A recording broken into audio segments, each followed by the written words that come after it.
Hello everyone. 1 minute में अभी आपकी स्लाइड ओपन हो जाएगी। Just 1 minute. कैसे हैं आप लोग, ये बताओ सबसे पहले तो।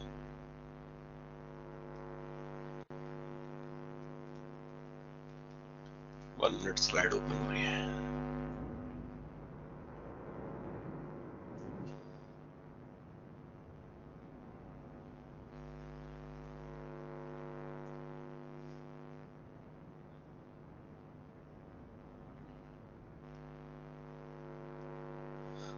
One doubt, all banks like LAB apart from 12 are private. सारे डाउट ले लूंगा, अभी रुक जाओ जरा, ठीक है।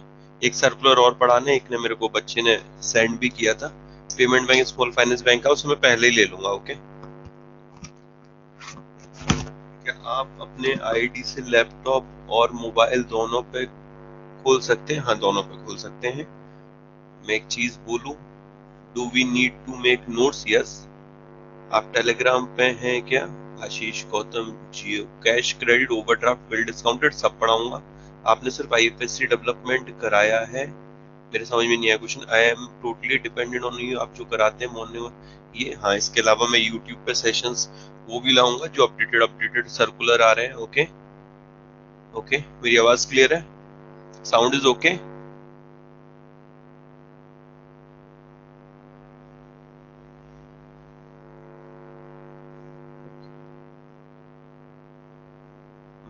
माइक इशू नहीं है, असल में ये थोड़ा तूफान आ रहा है ना, इस वजह से यहाँ पर भी वही दिक्कत सेम चल रही है। और इस वजह से मौसम खराब है और लाइट बड़ी फ्लक्चुएट कर रही है, आ रही है जा रही है, आ रही है आ रही है, तो इस वजह से इन्वर्टर पे चल रहा है। ओके। साउंड इशू नहीं है।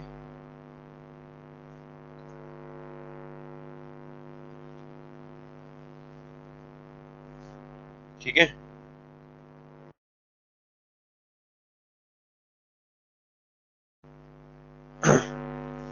अब बहुत टीचर की क्लास कैंसिल है आज, बहुत सारे टीचर की क्लास।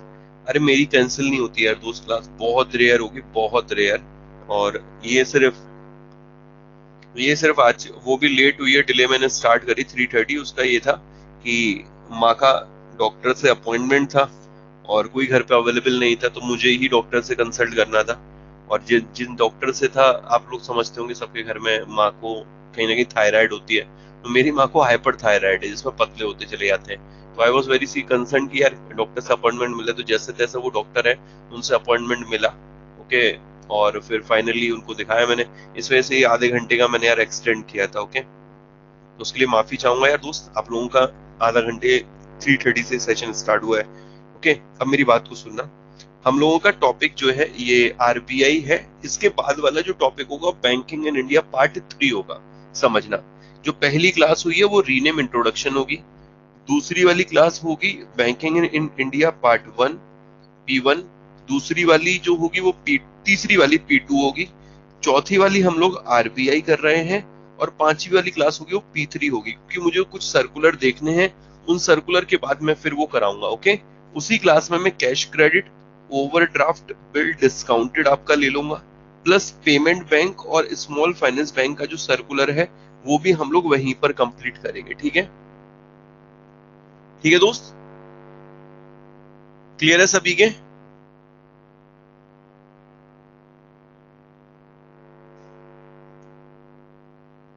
मिसमैच क्यों कर दिया? मिसमैच कुछ नहीं है।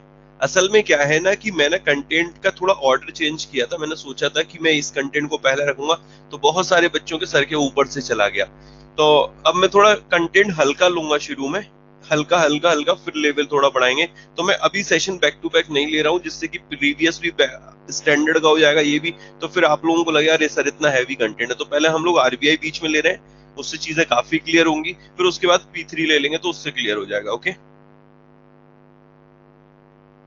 नोट्स में फिर क्या करें, 2 पेजेस छोड़ दो उसमें, 2 पेजेस, 3 पेजेस छोड़ दो।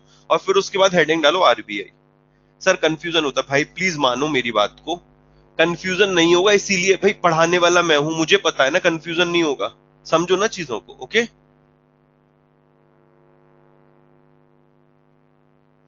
ठीक है। अब आगे बढ़ते हैं। चलो, ध्यान से सुनना मेरे भाई।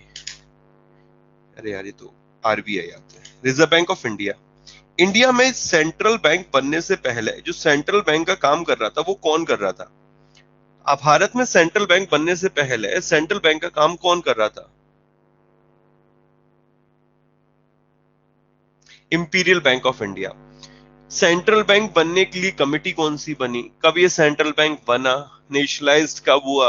प्रिंटिंग प्रेस कौन सी हैं? ओके, टकसाल कौन से हैं?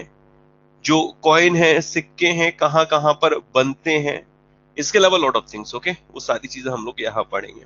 तो मैं कैमरा ऑफ कर रहा हूँ, उस पर फोकस करते हैं कि करके सारी चीजों को याद करेंगे। ओके, सबसे पहले आते हैं reserve bank of India.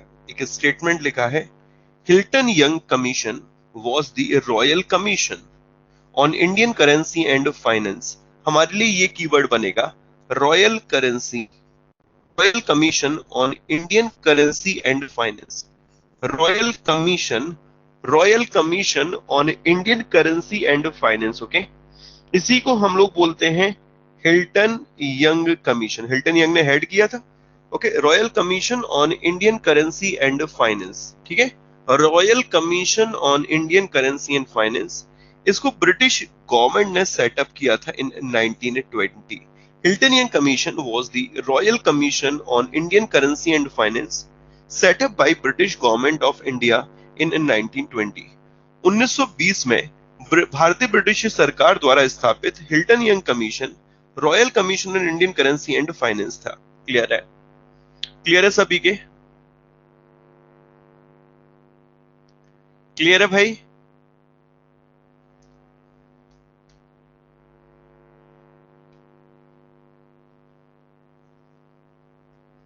Royal commission on Indian currency and finance कब बना था? ये 1920 में। ओके, और ब्रिटिश गवर्नमेंट के द्वारा बनाया गया था, not for central bank.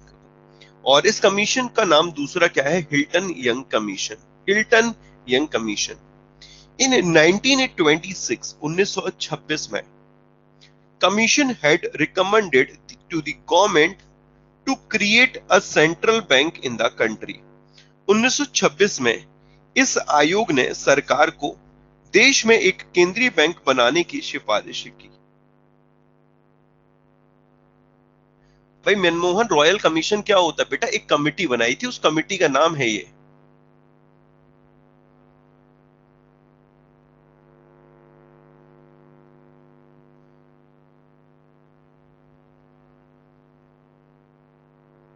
Okay, तो 1920 में एक कमीशन बना जिसका नाम था हिल्टन यंग कमीशन। ओके, और इस कमीशन की बात करें, हिल्टन यंग कमीशन की, तो इसी का नाम था royal commission on Indian currency and finance. Royal commission on Indian, royal commission on Indian currency and finance. इसी कमीशन ने 1926 में, 1926 में recommended to the government to create a central bank. Okay, इसीलिए कहा कि भारत में क्या होना चाहिए? सेंट्रल बैंक होना चाहिए।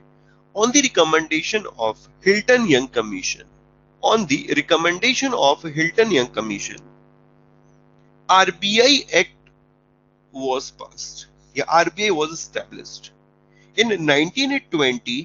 Hilton Young Commission was formed। Okay, in 1926 Hilton Young Commission has recommended for a central bank। In 1934 RBI Act was passed। Okay, RBI Act 1934, RBI Act 1934। RBI is a statutory body, and I already told you, when a body become by an act, it is called statutory body। जब भी कोई भी संस्था किसी act के माध्यम से बनती है तो हम उसे वैधानिक निकाय बोलते हैं, स्टैच्यूटरी बॉडी बोलते हैं। क्या बोलते हैं? स्टैच्यूटरी। तो आरबीआई एक्ट 1934 के आधार पर स्थापना हुई थी आरबीआई की, इसीलिए हम लोग इसको क्या बोलते हैं? स्टैच्यूटरी बॉडी बोलते हैं। On the basis of the provision of RBI act 1934, RBI अधिनियम 1934 के प्रोविजन के आधार पर, प्रोविजन के आधार पर 1935 में आरबीआई बना। 1 अप्रैल, 1 अप्रैल 1935 को, 1 अप्रैल 1935 को। ठीक है।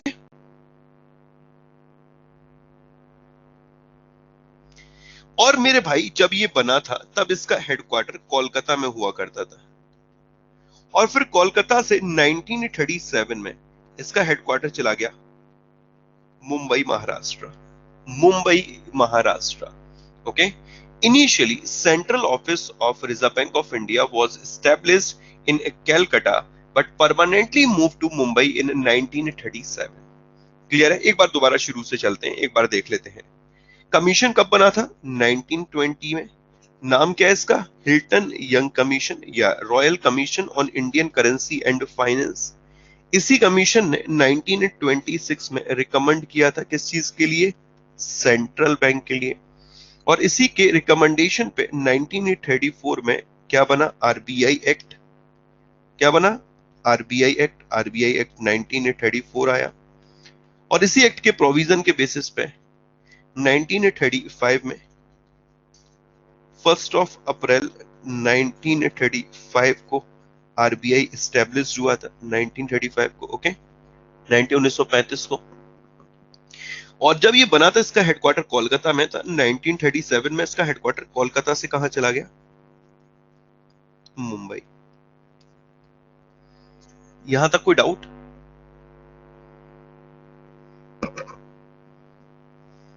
सिंपल चल रहा है यहां तक यार? Simple.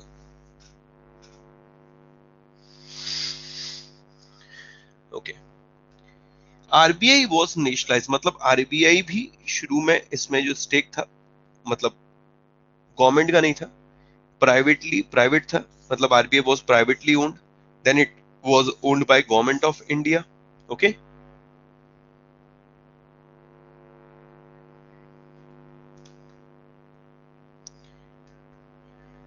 And RBI was nationalize on 1 January 1949। RBI कब नेशनलाइज हुआ?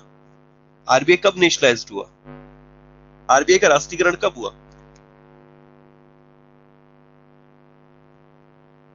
1949 में। क्लियर है यहां तक?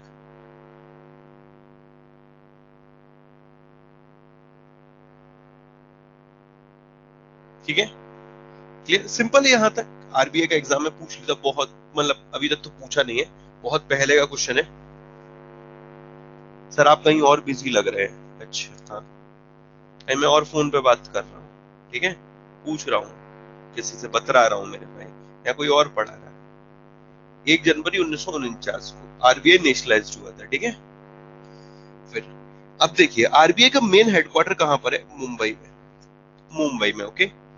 अब ईस्ट, वेस्ट, नॉर्थ और साउथ, इन सभी के लिए इन्होंने अलग अलग ऑफिस भी बना रखे, हर एक एरिया के। नॉर्थ के लिए अलग पूरा, साउथ के लिए अलग है। तो यहां पर इसको नाम दिया गया है लोकल बोर्ड। क्या नाम दिया गया इसको?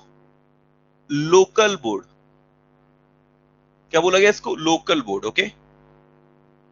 तो यहां पर टोटल मिलाकर कितने लोकल बोर्ड है? तो भाई जितनी साइड उतने local board. New Delhi, Mumbai, Chennai, Kolkata, short में से बोलते हैं हम लोग डीएमसी के। दिल्ली, मुंबई, चेन्नई, कोलकाता। दिल्ली, मुंबई, चेन्नई, कोलकाता, कितने लोकल बोर्ड है? कितने लोकल बोर्ड है टोटल? को टोटल मिलाकर यहां पर 4 लोकल बोर्ड है। दिल्ली, मुंबई, चेन्नई, कोलकाता, ओके। दिल्ली, मुंबई, चेन्नई, कोलकाता। ठीक है, नेक्स्ट आगे बढ़ते हैं। रीजनल ऑफिस की बात करते हैं। 27 रीजनल ऑफिस है, और 4, अब जो अपडेटेड आरबीआई की वेबसाइट चल रही है यहाँ पर अभी तक, एज पर आरबीआई वेबसाइट, अभी वर्तमान में आप लोग देखेंगे तो कुल मिलाकर जो रीजनल ऑफिस मिलेंगे वो 27 है, और लोकल बोर्ड यहाँ पर 4 हैं, और 4 लोकल बोर्ड और 4 ही यहाँ पर सब ऑफिस भी हैं। क्लियर है गाइस? आई थिंक यहां तक तो सारी चीजें सिंपल चल रही हैं, कोई दिमाग लगाने की जरूरत नहीं है, इजीली आप लोग यहाँ पर बता भी दोगे, ओके। ठीक है, नेक्स्ट आगे अगला बढ़ते हैं। अब जरा सुनिएगा ध्यान से। जो आरबीआई का सेंट्रल बोर्ड है, या सेंट्रल बोर्ड ऑफ डायरेक्टर है, इसमें टोटल कितने मेंबर होते हैं? 21। Nationalise bank total 11।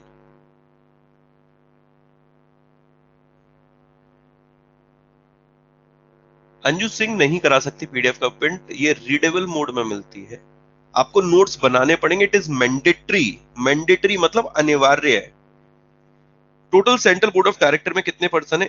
21% है, 21। एक होते हैं गवर्नर साहब, और जो वर्तमान में गवर्नर है इनका नाम है Shaktikanta Das. He is a 25th governor. जो ये भी भारत के वर्तमान में गवर्नर है, ये कौन है? 25th गवर्नर है। ओके। चार होते हैं deputy governor central board of director में। पैसा भी दो, ऊपर से खुद भी नोट बनाओ। चलिए, बड़े आपके मधुर शब्द हैं। अपना गूगल पे नंबर दे दीजिएगा, ट्रांसफर कर दूंगा पर्सनली। ओके। और फ्री में आप क्लासेस भी देखिए, कोई दिक्कत नहीं है। ठीक है। शक्तिकांत दास इज अ गवर्नर, ये नाम आपको याद रखना है। डेप्यूटी गवर्नर यहाँ पर चार है डेप्यूटी गवर्नर। ओके। कौन कौन है अभी वर्तमान में डेप्यूटी गवर्नर? विभू प्रसाद कानूनगो, महेश कुमार जैन, माइकल डी पत्रा। तो ये विभू प्रसाद कानूनगो रिसेंटली रिटायर्ड हो गए, ये रिटायर्ड हो गए। ओके। विभू प्रसाद कानूनगो नहीं है। अब और लिखिएगा यहाँ पर Mahesh Kumar Jain, M Rajeshwar Rao, M Rajeshwar Rao. Okay. M R Rao. एक नाम और लिखिएगा यहाँ पर एम राजेश्वर राव के अलावा, टी रविशंकर।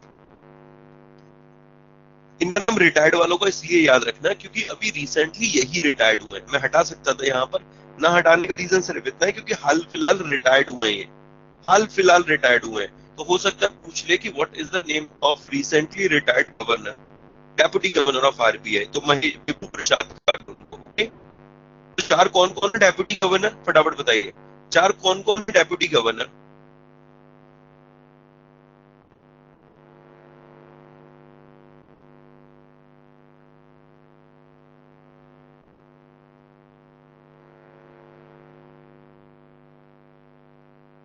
भाई साउंड प्रॉब्लम नहीं है यार, ये थोड़ा इन्वर्टर पे चल रहा है वीडियो भाई, समझो जरा बात को।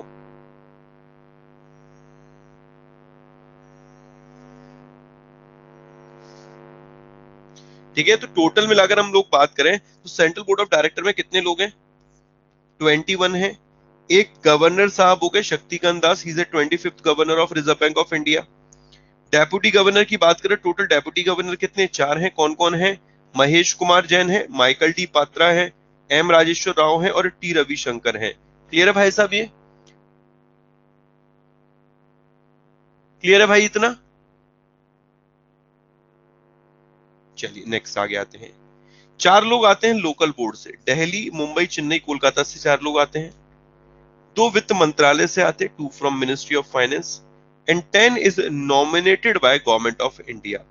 तो टोटल मिलाकर कितने मेंबर है? 21 है। एक गवर्नर साहब हो गए, चार डेप्यूटी गवर्नर हो गए, चार लोकल बोर्ड से हो गए, टू मिनिस्ट्री ऑफ फाइनेंस हो गए, and 10 is nominated by government of India. Total मिलाकर 21 मेंबर हो गए। ओके।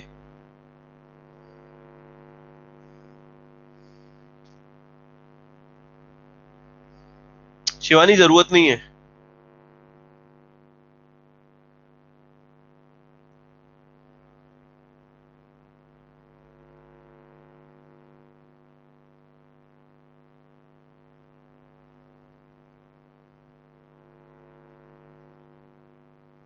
अभी हाल फिलहाल अजय सेठ है, उनको गवर्नमेंट ने नॉमिनेट किया था। हाँ जी भाई, अभी हाल फिलहाल किया था। ठीक है। यार नेशनलाइज बैंक में आरबीआई भी इंक्लूड है? नहीं भाई, आरबीआई आरबीआई बैंक का पापा भाई। नेशनलाइज बैंक वो हैं जो कॉमर्शियल बैंक है। Sir what is the difference between government of India ministry of finance? Oh my God. Bharat सरकार के अंतर्गत विभिन्न विभिन्न मंत्रालय आते हैं। Commerce and industry ministry, health ministry.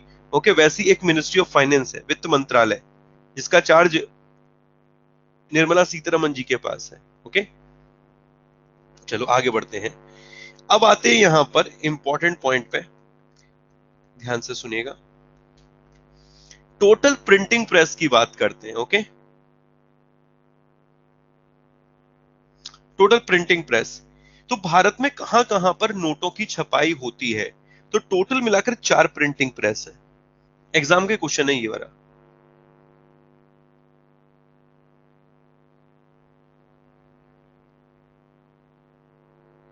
ठीक है, तो 4 जो प्रिंटिंग प्रेस हैं, आप लोगों ने महेंद्र सिंह धोनी का नाम सुना है? महेंद्र सिंह धोनी, उनकी एक मूवी रही थी, कैसी थी? न्यू मूवी थी ना मेरे भाई, पुरानी थी ना, न्यू थी बिल्कुल। महेंद्र सिंह धोनी की new movie, MSDN, MSDN, Mahendra Singh Dhoni की न्यू मूवी। तो ये 4 जो प्रिंटिंग प्रेस है, मैसूर और साल्बोनी, ये रिजर्व बैंक ऑफ इंडिया की हैं। देवास और नासिक, ये गवर्नमेंट ऑफ इंडिया की। एग्जाम का क्वेश्चन रहा था कि निम्न में से कौन सी रिजर्व बैंक ऑफ इंडिया की प्रिंटिंग प्रेस है? तो हमें याद रखना है यहां पर टोटल मिलाकर कितनी प्रिंटिंग प्रेस है। टोटल मिलाकर कितनी, जब कभी भी महेंद्र सिंह धोनी आएगा तो तुम्हें याद आएगा मैसूर, साल्बोनी, देवास, नासिक, मैसूर, साल्बोनी, देवास, नासिक। तो टोटल मिलाकर कितनी प्रिंटिंग प्रेस है? 4। आरबीआई की कितनी है? 2। एंड 2 यहां पर गवर्नमेंट ऑफ इंडिया की हैं। जो आरबीआई की हैं वो DICGC के अंतर्गत आते हैं, सॉरी, जो है वो BRBNMPL इसके अंतर्गत आती हैं, भारतीय रिजर्व बैंक नोट मुद्रण प्राइवेट लिमिटेड के अंतर्गत। ये आरबीआई की सहायक है। और जो गवर्नमेंट ऑफ इंडिया की हैं, ये SPMCIL के अंतर्गत, ये पढ़ाऊंगा मैं अभी, इसका डेटा भी लिखा हुआ है पूरा का पूरा। SPMCIL ये भी पढ़ाऊंगा, और BRBNMPL ये भी पढ़ाऊंगा।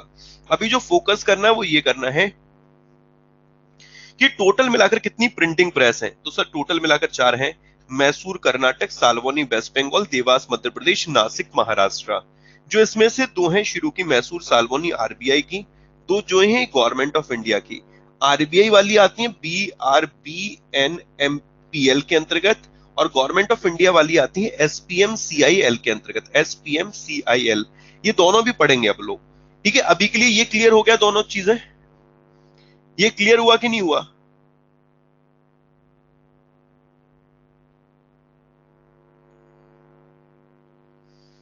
ठीक है, अब जरा सुनिएगा ध्यान से।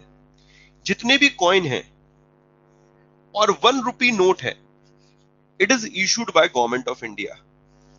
जितने भी कॉइन हैं and 1 rupee note issued by government of India, okay, and above 1 rupee note is issued by reserve bank of India. समझ में आया? ये सिंपल है। जितने भी कॉइन है और 1 rupee note issued by government of India and above 1 rupee note, मतलब 2 का, 5 का, 10 का, रिजर्व बैंक ऑफ इंडिया। ठीक है, जो 1 रुपए का नोट होता है, इस पर साइन फाइनेंस सेक्रेटरी के होते हैं, फाइनेंस सेक्रेटरी के। और अब 1 रुपी नोट जो साइन होंगे वो आरबीआई के गवर्नर के, आरबीआई गवर्नर। ये बहुत कॉमन है, बहुत कॉमन। समझ में आए?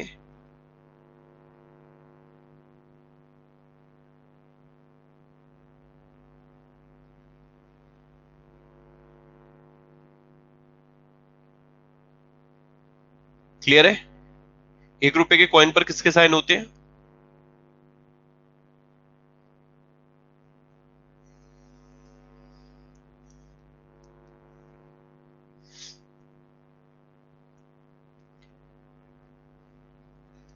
एक आध तो बोलो भाई। Okay, finance secretary, finance secretary एक आध है, देखो फाइनेंस सेक्रेटरी। ऐसा मैंने पूछा 1 रुपए के कॉइन पे किसके साइन होते हैं? 1 रुपए के कॉइन पे, 1 रुपए के कॉइन पे किसके साइन होते हैं? किसी के नहीं होते भाई, 1 रुपए के नोट की बात है। तो ये कॉमन कॉमन पॉइंट है। क्लियर हो गए? क्लियर हो गए मेरे भाई? जल्दी से रीड कर लो फटाफट से इतना।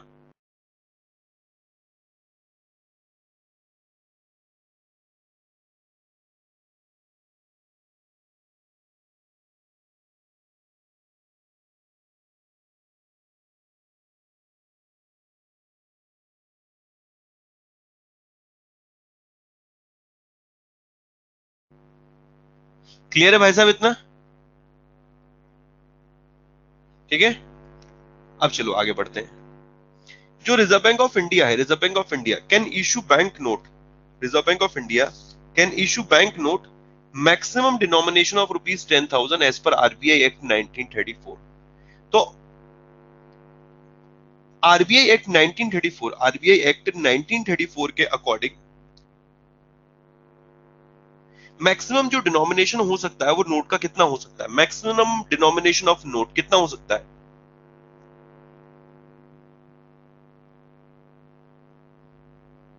10,000 रुपए, बस इतना याद रखना।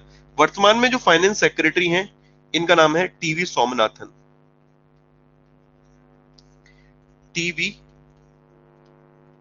सोमनाथन। ओके, टीवी सोमनाथन वर्तमान में फाइनेंस सेक्रेटरी हैं। तो भाई साहब एक बार जरा से सुन लीजिए। सेंट्रल बोर्ड ऑफ डायरेक्टर में टोटल कितने मेंबर होते हैं? 21। एक होते हैं गवर्नर साहब, 4 होते हैं deputy governor, 4 from local board and 2 from ministry of finance. Okay, 10 is nominated by government of India. Total मिलाकर 21 हो गए। 1920 में हिल्टन यंग कमीशन बना था, 1926 में रिकमेंड किया था, 1934 में एक्ट आया था, 1935 में आरबीआई बना था, 1937 में कोलकाता से मुंबई हेडक्वार्टर शिफ्ट हो गया, 1949 में आरबीआई नेशनलाइज्ड हो गया था। ओके, क्लियर है भाई साहब ये? इसके बाद हम लोगों ने देखा टोटल मिलाकर आरबीआई की 4 प्रिंटिंग प्रेस है, जिनमें से 2 तो भाई मैसूर सालबोनी आरबीआई की हैं। टोटल मिलाकर 4 प्रिंटिंग प्रेस हैं। ओके, जिसमें 2 तो मैसूर सालबोनी आरबीआई की हैं और गवर्नमेंट ऑफ इंडिया की कौन सी हैं? देवास और नासिक। क्लियर है इतना? क्लियर है भाई साहब? क्लियर? एक बार लिख दो यस सर, फटाफट से लिख दो यस सर, एक बार जल्दी से, एक बार लिख दो यस सर। बहुत बढ़िया, क्लियर है, बहुत बढ़िया, बहुत बढ़िया, बहुत बढ़िया, बहुत बढ़िया मेरे भाई। क्लियर है? जो मैसूर और सालवोनी नहीं है वो आपकी एसपीएम सीआईएल के अंतर्गत आती हैं। ओके, और जो ये देवास और नासिक हैं ये बीआरबीएनएमपीएल के अंतर्गत आती हैं। ठीक है, एक बार लिख दो यस सर, एक बार लिख दो यस सर, बहुत बढ़िया, बहुत बढ़िया, एक बार लिख दो, एक बार लिख दो मेरे भाई yes sir. All clear, all clear, all clear. ओ भाई, आरबीआई वाली बीआरबीएन एमपीएल के अंतर्गत है, ये एसपीएम सीआईएल के अंतर्गत है। समझ में आया? ठीक है, 1 रुपए के कॉइन पे किसके साइन है? सर किसी के नहीं। 1 रुपए के नोट पर किसके साइन है? सर फाइनेंस सेक्रेटरी के। उससे ऊपर के नोट पर किसके साइन है? आरबीआई के गवर्नर के। सर एक बात बताइए, 1 रुपए का कॉइन कौन जारी करता है? 1 रुपए का कॉइन कौन जारी करता है? 1 रुपए का कॉइन कौन जारी करता है मेरे भाई? 1 रुपए का कॉइन कौन जारी करता है? बहुत बढ़िया, गवर्नमेंट ऑफ इंडिया। और 1 रुपए से ऊपर के कॉइन कौन जारी करता है? 1 रुपए से ऊपर के कॉइन, 1 रुपए से ऊपर के कॉइन कौन जारी करता है? RBI government of India, RBI government of India, RBI government of India. भाई साहब जितने भी कॉइन है सारे के सारे गवर्नमेंट ऑफ इंडिया करती है। नोट में थोड़ा ट्विस्ट है, बाकी सारे के सारे कॉइन कौन करती? गवर्नमेंट ऑफ इंडिया करती। सिंपल है ये, याद हुआ कि नहीं हुआ? फाइनेंस सेक्रेटरी का नाम क्या है? फाइनेंस सेक्रेटरी का नाम टीवी सोमनाथन है। अच्छा, as per RBI act 1934 maximum denomination of note कितना हो सकता है? मतलब कितने तक का नोट जारी किया जा सकता है? सरकार छाप सकती है अभी वर्तमान में 10,000, 10,000 मेरे भाई। ठीक है, नेक्स्ट आगे बढ़ते हैं। अब आते हैं गवर्नमेंट मिंट पे। असल में हुआ क्या, शक्तिकांत दास साहब बैठे हुए थे, बड़े परेशान चल रहे थे। मैंने कहा क्या हुआ दास साहब, कैसा परेशान चल रहे हो? अरे कह रहे अरे गौतम जी बस क्या बोले, बस थोड़ी स्थिति सही नहीं। मैंने क्या हुआ? कह रहे मोदी जी ने यार बहुत परेशान कर रखा है। मैंने हुआ क्या यार, बताओ सही, तुमको हुआ क्या? दिक्कत विक्कत क्या है? हम है तो सही, क्या दिक्कत आ रही है? तो वो बोलते हैं अरे यार गौतम जी सुनो यार। मैंने कहा हाँ बताओ। लो तुम पान खाओ यार, तुम दिमाग मत खराब करो। तो फिर इस तरीके से वार्तालाप चली मेरे भाई काफी। तो आज चाय का दिन था, इंटरनेशनल टी डे था। मैंने कहा भाई यार तुम चाय वाय पियो, ठीक है? पान वान ठुका, पान वान ठुका मेरे भाई, फिर चाय वाय हम लोग बात बात करने लगे। तो मेरे से कहते हैं कि अरे यार मेरे पास जगह कम पड़ रही है, मुझे सिक्के बनवाने हैं। मैंने कहा किस लिए सिक्के बनवाने? कहना मोदी जी कह रहे हैं मैं जुड़ूंगा रात को 8 बजे मेट्रो, आज रात से सारे नोट बंद। मैंने कहा वाह बहुत बढ़िया, सारे नोट बंद, तो क्या आप सिक्के चलवाओगे? कहते हैं सिक्के चलवाएंगे, मोदी जी ने बोला है। तो मैंने पूछा कि फिर क्या चाहिए? कह रहे जगह कम पड़ रही है। मैंने कहा मैं यार तुम्हें जगह कम पड़ रही है, हम है तो सही। भाई अपने पास मुकेश कुमार साहब है, मैंने मुकेश कुमार साहब को फोन लगा, रहे मुकेश कुमार साहब कैसे हैं? तो बोलता है अरे गौतम जी बहुत बढ़िया। तो मैंने कहा अपना हाउस नंबर बताओ। मैंने उनसे क्या पूछा? उनका हाउस नंबर पूछे। क्यों? मैंने कहा अपने दास साहब परेशान चल रहे हैं। कहते कौन दास साहब? भाई वो शक्तिकांत दास गवर्नर। मैंने हाँ हाँ हाँ वही वही वही वही वही। तो कहते हैं अच्छा ठीक है कोई दिक्कत नहीं है, मोदी जी ने परेशान किया होगा। हाँ, मैंने कहा तुम समझ गए। अरे अरे हम तो उड़ती हुई चिड़िया को देख के बता देते। मैं अच्छा। तो मेरे भाई उनसे मैंने सीधे पूछा उनका मुकेश कुमार का हाउस नंबर। क्या पूछा? मुकेश कुमार का हाउस नंबर। किस चीज के लिए पूछा? मिंट बनवाने के लिए मेरे भाई, टकसाल के लिए। किसके लिए पूछो? टकसाल के लिए, सिक्कों की ढलाई के लिए। ठीक है, मुकेश कुमार का हाउस नंबर याद रखना, मुकेश कुमार का हाउस नंबर याद रहेगा।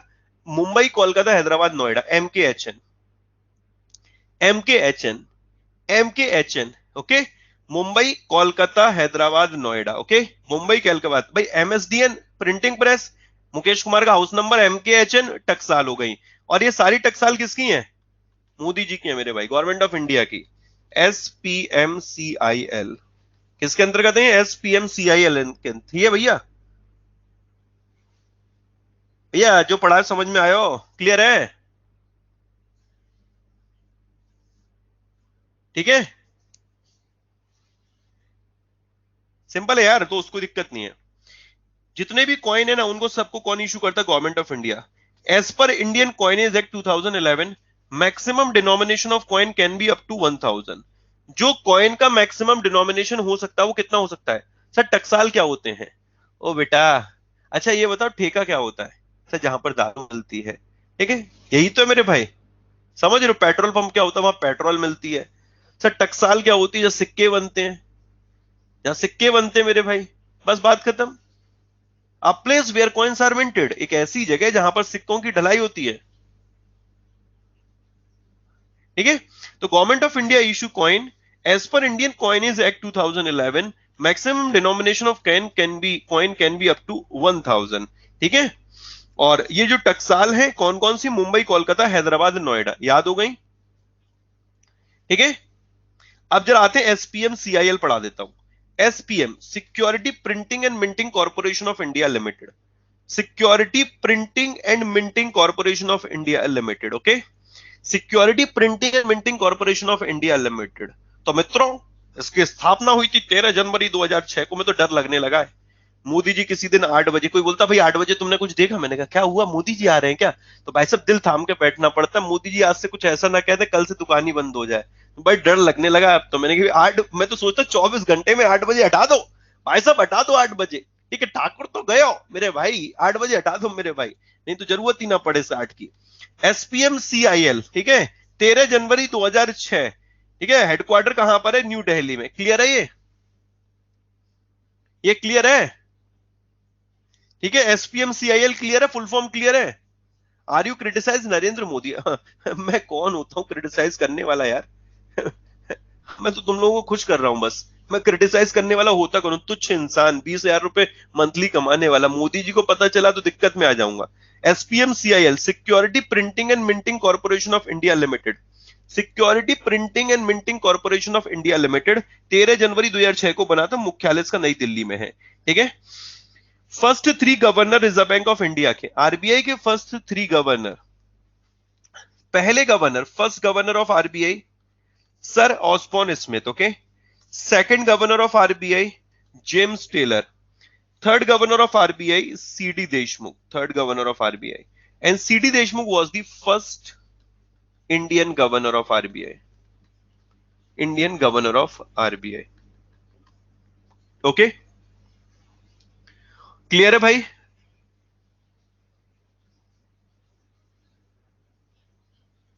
ठीक है, sir Osborne Smith first governor of RBI, James Taylor second governor of RBI, C D Deshmukh third governor of RBI. Okay, and C D Deshmukh was the first Indian governor of RBI. Clear भाई? Clear है इतना? Simple है यार।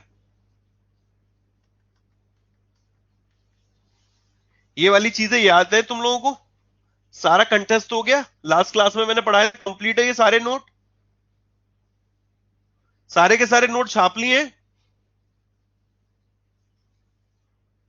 एसपीएमसीआईएल government of India की है, एसपीएमसीआईएल government of India की। Okay, यहां तक क्लियर हो गया। अब आते हैं आगे, इसे छोड़ दो अभी, हाँ इस पे आते हैं।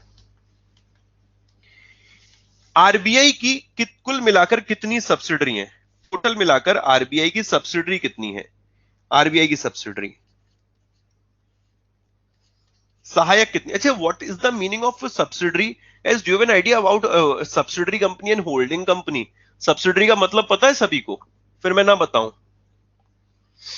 सब्सिडरी का मतलब पता है? No no no no no no, gas subsidy, ओह वाह, ओ भैया, तू तो वही बात कर दी, काइट मतलब पतंग है, और दूसरी वाली काइट, वाह बेटा वाह, वाह बेटे मौज कर, सब्सिडी नहीं है सब्सिडरी। ओके अब सुनना जरा, ध्यान से सुनना। मैं तुम्हें बताता हूं, मेरी एक कंपनी है, तुम्हारे भाई का नाम है आशीष गौतम, ओके, और मेरी कंपनी का नाम है चिरकुट कंपनी, ठीक है? क्या नाम है इसका? I am MD and CEO, MD and CEO of this चिरकुट कंपनी, ओके? तो मैं बहुत अंदर की बात बता रहा हूं, इसे अपने तक रखना, नहीं तो मेरे घर पे इनकम टैक्स का छापा पड़ जाएगा। तुम लोगों ने नाम सुना होगा गूगल का, नाम सुना गूगल का तुम लोगों ने? फेसबुक का नाम सुना है? फेसबुक, फेसबुक, ठीक है? टेस्ला का नाम सुना है? टेस्ला का, एलॉन मस्क, ठीक है? अमेजोन, अम्माजोन, अम्माजोन का नाम सुना? अम्माजोन का, हाँ सर बिल्कुल सुना है। अब ये जो गूगल है, इसमें भाई हर किसी में 100% कैपिटल होती है, 100% कैपिटल होती है, ठीक है? ठीक है, इस गूगल में ना, इस गूगल में मेरी हिस्सेदारी 80% है। ये सुंदर पिचाई फालतू इतना फुदकता है, बहुत फुदकता है ना सुंदर पिचाई, तुम लोगों को बता रहा हूं, ये जो मेरी कंपनी है ना, इसकी हिस्सेदारी 80% है, ठीक है? अबे, अबे तुम लोग समझते नहीं, बहुत बड़ा आदमी हूं मैं, बहुत बड़ा आदमी, बस लोग हल्के में लेते हैं। 80% हिस्सेदारी चिरकुट कंपनी की, 80% इसमें है। ये फेसबुक मार्क जुकरबर्ग रोज रोज नई नई पॉलिसी लाता है, मुझे फोन करता पहले, मुझे पहले व्हाट्सएप पे मैसेज करता, वो एक अलग बात है, मैं अनसीन करे रहता हूं, मैं देखता ही नहीं हूं इसका। इसमें मेरी हिस्सेदारी 60% है, 60% इसमें मेरे भाई। ये जो इलॉन मस्क, ये जो नई नई बातें करता रहता है कि मैं ऐसी गाड़ी बनाऊंगा, मैं वैसी गाड़ी बनाऊंगा, ये जितने भी ना स्पेस में नासा के लिए काम कर रहा है, मुझे बिना पूछे नहीं करता। अरे गौतम जी, हाँ बताओ, ये वो बिडन साहब कुछ कह रहे हैं। मैंने कहा भाई कौन बिडन यार, अभी इसको बोल, थोड़ा ठंडा पड़ा रहे, ठीक है, ज्यादा दिमाग नहीं खराब करने का। तो मतलब मैं ऐसे बात करता हूँ मेरी, लेकिन यहाँ पर इसने 40% ही दिया हिस्सेदारी, से बात चल रही है, इसमें भी बढ़ा लूंगा मेरे भाई, ठीक है? ये नहीं है, ये अपना जैब बेजोस, कांचा चीना, जैब बेजोस मेरे भाई, इसकी बात तो मैं क्या बताऊं मेरे भाई, इसमें 90% मेरा है। वो तो इसका तलाक हुआ, 10% मेरे हाथ से चला गया मेरे भाई, नहीं तो दोस्त पूरा का पूरा मेरा होता है इसमें, इसका तलाक नहीं होता तो। समझ रहे हो नहीं समझ रहे हो? मतलब 90% इसमें मेरा है। कितना फेंकते हो सर, अब चुप रहो, सुनो जरा ध्यान से। किसका है हिस्सा? ये चिरकुट कंपनी का है। किसका हिस्सा है? चिरकुट कंपनी का, ओके? चिरकुट कंपनी की 80% स्टेक गूगल में है, 60% स्टेक फेसबुक में है, टेस्ला में 40% है, और अमेजोन में कितना है? 90% है, ठीक है?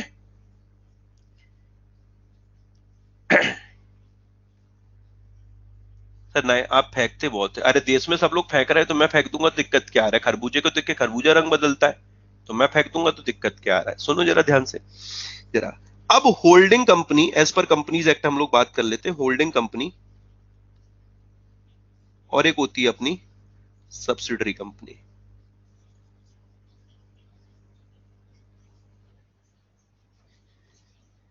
ठीक है?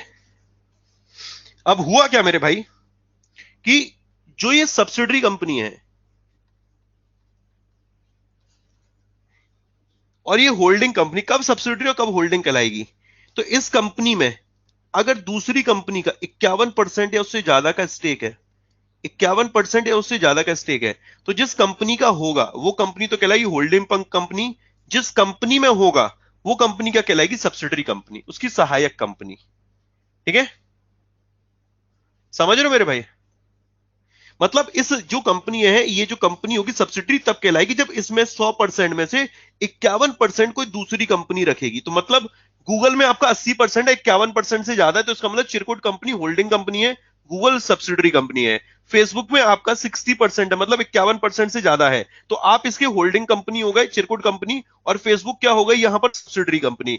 टेस्ला की बात करें तो it is not your subsidiary company, Tesla is not my subsidiary company, Tesla is not my subsidiary company, समझ में आ रहा है?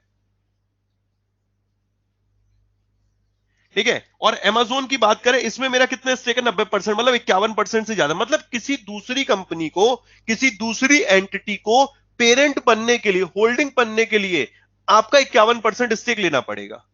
जैसे आप लोगों ने टाटा का नाम सुना, टाटा का, टाटा, टाटा सन्स, टाटा सन्स नाम सुना इसका?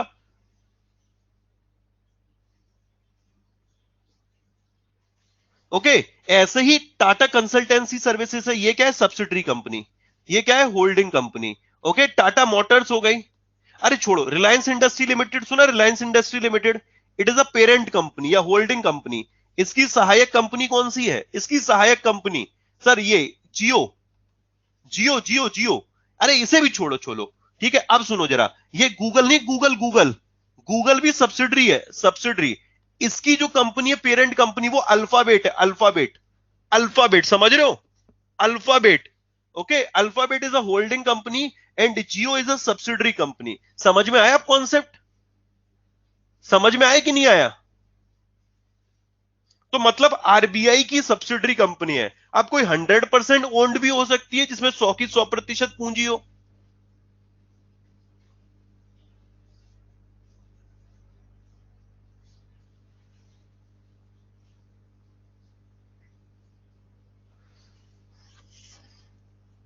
क्लियर है? शायद मुझे लगता है इसमें डाउट होगा। Very confusing. आकांक्षा, क्या कंफ्यूजिंग है यार? आकांक्षा एक बात बताओ, तुम्हारे दो काम चल रहे हैं, ठीक है? तुम एक पार्लर का काम कर रही हो, और तुम बेटा बहुत बड़ी एंटरप्रेन्योर बन गई हो, और तुम एक रेस्टोरेंट भी चला रही हो, ठीक है? अब रेस्टोरेंट तुमने एक्स वाई जेड कंपनी के नाम से चला रही हो। एक्स वाई जेड ने ये जो पार्लर है, इस पार्लर में 51% से ज्यादा की हिस्सेदारी रख रखी है। तो ये आपका सब्सिडरी कंपनी हो गई, और आप इसकी होल्डिंग कंपनी, पेरेंट कंपनी कहला रहे हो।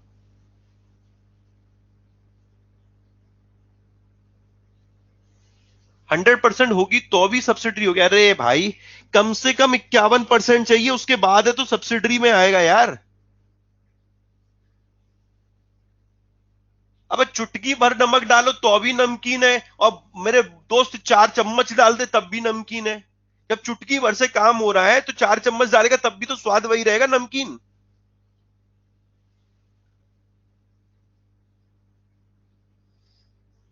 पहली बैच देख रहा हूं यार, मेरे को तुम लोग बहुत खून पी रहे हो यार, स्ट्रॉ लगा के। ये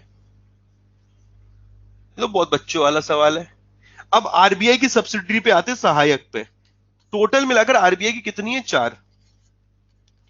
पहली है D I C G C, D I C G C. Okay, D I C G C. आप गुस्सा क्यों करते? छोटे छोटे, अरे यार मैं नहीं गुस्सा करता, ये मेरा कहने का तरीका है, दिल पे मत लिया करो यार। मेरा तुम्हारे बिना है कौन यार? दिन रात तुम्हारे साथ ही तो पढ़ता हूँ और पढ़ाता हूँ, और क्या करता हूँ। तुम ऐसे कहोगे तो फिर मेरा तो दिल टूट जाएगा। तुम लोग बैंक जाते हो? बैंक, अच्छा मुझे बताओ, छोड़ो इन बातों को, इन बातों में क्या रखा है। तुम लोग बैंक जाते हो? बैंक, लॉकडाउन से पहले की बात कर रहे हैं, बैंक जाते हो? बैंक जाते हो? हाँ सर, जाते हैं ना बैंक। अच्छा, बैंक में पैसा डिपॉजिट करते हो? बैंक में पैसा डिपॉजिट करते हो? डिपॉजिट, डिपॉजिट करते हो? ऐसा करते हैं ना सर, इसमें भी कोई नेकी और मतलब वाली पूछने वाली बात है? सब बिल्कुल करते हैं। बैंक भी जाते हैं, पैसा भी डिपॉजिट करते हैं। अच्छा, तुमको पता है उस पैसे पे तुम्हें इंश्योरेंस मिलता है? इंश्योरेंस, बीमा, इंश्योरेंस मिलता है तुम्हें, इंश्योरेंस। हाँ सर, इंश्योरेंस मिलता है। वो इंश्योरेंस मैक्सिमम कितने का मिलता है? 5 लाख रुपए का। पहले 1 लाख रुपए का मिलता था, 5 लाख रुपए का। ये इंश्योरेंस कौन देता है? D I C G C, deposit insurance credit guarantee corporation, on behalf of reserve bank of India. किसके बिहाफ पर देती है? ये आरबीआई के बिहाफ पर देती है। आप बैंक गए, बैंक में आपने पैसा डिपॉजिट किया, उस डिपॉजिट पे आपको मिला इंश्योरेंस। मैक्सिमम कितने का इंश्योरेंस मिलता है? 5 लाख रुपए का। और ये 5 लाख रुपए का इंश्योरेंस कौन देती है? DICGC, deposit insurance credit guarantee corporation. ये हाँ, पिछले से पिछले बजट में से बढ़ाकर 1 लाख से 5 लाख किया गया है, ठीक है? Deposit insurance credit guarantee corporation, exam का सवाल आता है, इसकी फुल फॉर्म पूछी जाती है। अब देखिए, जैसे अभी हुआ क्या है कि एक बैंक है, एक क्या बहुत सारे बैंक हैं, उनका आरबीआई जैसे लाइसेंस रद्द कर रही है। अभी लाइसेंस क्यों रद्द कर रही है, आगे चल के डिटेल में तुम्हारे समझ में आएगा जब मैं तुम्हें पढ़ाऊंगा। अभी के लिए मान लो इनके पास पूंजी नहीं है, तो उनका लाइसेंस रद्द कर रही है। जब लाइसेंस रद्द कर रही है तो उसमें लोगों का पैसा भी डिपॉजिट होगा, होगा कि नहीं होगा सर? डिपॉजिट होगा। अब वो पैसा मांगेंगे तो वो कितने तक मैक्सिमम देने के लिए लायबल है? आरबीआई, तो मैक्सिमम देगा वो 5 लाख रुपए का। इससे ज्यादा के लिए आप क्लेम नहीं कर पाएंगे, मैक्सिमम 5 लाख रुपए, मैक्सिमम 5 लाख रुपए, क्योंकि पहले ही बोल दिया कि जो इंश्योरेंस होता है वो 5 लाख रुपीज का होता है, up to 5 lakh rupees. Okay, अपने काम की चीज पर आते हैं। तो पहली सब्सिडरी का नाम क्या हो गया? DICGC, deposit insurance credit guarantee corporation. Okay, deposit insurance credit guarantee corporation, DICGC की बात करें, मैक्सिमम इंश्योरेंस कितना देता है? 5 लाख रुपए का। कितने का देता है? 5 लाख रुपए का। इंश्योरेंस का कंडीशन नहीं समझे? अरे भाई, बैंक लुट गया, बैंक बर्बाद हो गया, बैंक वाइंड अप होने आ गया, अब आप अपना पैसा लोगे कि नहीं लोगे? डिपॉजिट पर इंश्योरेंस कैसे मिलेगा? My God, your deposit.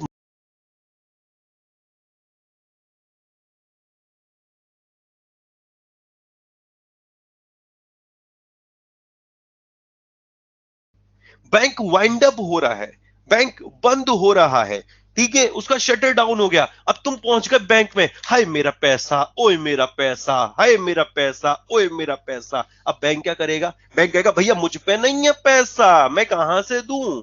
जेब में नहीं है दाने, अम्मा चली भुनाने, वही वाले हिसाब है, मैं कहां से दूं? मेरे भाई पैसा ही नहीं है, मैं कहां से दूं? तो फिर आरबीआई आता है, आरबीआई कहता है डोंट वरी मेरे भाई। वो बोलता है उफ उफ मिर्ची, हाय हाय मिर्ची, मैं तुम्हें मीठा खिला के सही करूंगा, टेंशन ना लो। मेरे दोस्त DICGC को लाता है, DICGC पैसा देगी उनका। ठीक है, तुम लोगों ने मुझे मेरे मेरे खून पी लिया भाई।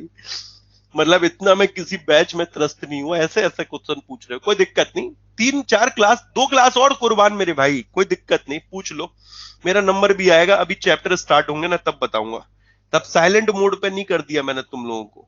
ठीक है, अब आ जाओ BRBN MPL। ओके, कितनी प्रिंटिंग प्रेस है आरबीआई की? कितनी प्रिंटिंग प्रेस है आरबीआई की? फटाफट बताओ, कितनी प्रिंटिंग प्रेस है आरबीआई की? हाँ, ये जो चार कर रहे हैं ना, ये बगल में फोन रख के चटिया रहे होंगे। हेलो बाबू सुनो ना, अभी आशीष सर पढ़ा रहे, थोड़ी देर में बात करता हूं। है चार चार कहां से भाई? मेरे चार है, दो हैं भाई, चार है कि दो हैं? मेरा क्वेश्चन है आरबीआई की प्रिंटिंग प्रेस कितनी है? सर 2 प्रिंटिंग प्रेस हैं। टोटल मैसूर, साल्वोनी, देवास, नासिक 4 हैं, इसमें से मैसूर और साल्वोनी 2 हैं। किसके अंतर्गत आएंगी ये? BRBNMPL, BRBNMPL, भारतीय रिजर्व बैंक नोट मुद्रण प्राइवेट लिमिटेड। ओके, क्लियर है इतना?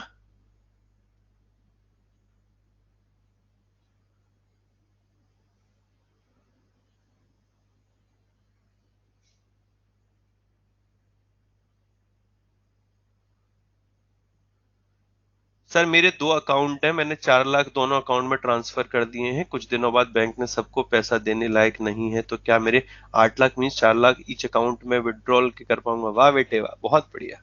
ठीक है, ये तो तुमने ये कैलकुलेट किया। जितने तुम दिमाग लगाते हो ना, आरबीआई उससे ज्यादा दिमाग लगाता है। ठीक है, अब तुमने क्या किया कि घर पे एक बच्चा है, 2 बच्चा, 3 बच्चे, सबके नाम पे अकाउंट खुलवा दिया, तो एलिजिबल है। ओके भाई, अलग अलग व्यक्तियों के नाम पे अकाउंट है, अलग अलग मेंटेन हो रहे हैं। लेकिन अगर खुद के नाम पर अलग अलग जगह अकाउंट खुलवाए हैं, तो फिर आपका वो एक ही ट्रीट किया जाएगा, मैक्सिमम टोटल जाएगा। ओके, अब जाते तीसरा, rabbit. Rabbit, reserve bank information technology private limited, reserve bank information technology private limited. ठीक है, reserve bank information technology private limited. Next देखना जरा, Indian financial technology and allied services, चौथा हो गया IFTS। चार प्रिंटिंग प्रेस कौन कौन सी हैं? चार प्रिंटिंग प्रेस कौन सी हैं? DICGC, BRBNMPL, IFTAS और रैबिट। एग्जाम में इसकी फुल फॉर्म पूछी जाएगी, कितनों को ये चारों की फुल फॉर्म याद हो गई? चारों की फुल फॉर्म याद हो गई?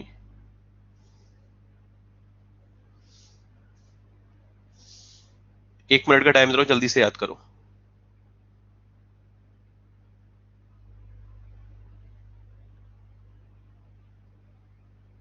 Deposit insurance credit guarantee corporation, भारतीय रिजर्व बैंक नोट मुद्रण प्राइवेट लिमिटेड।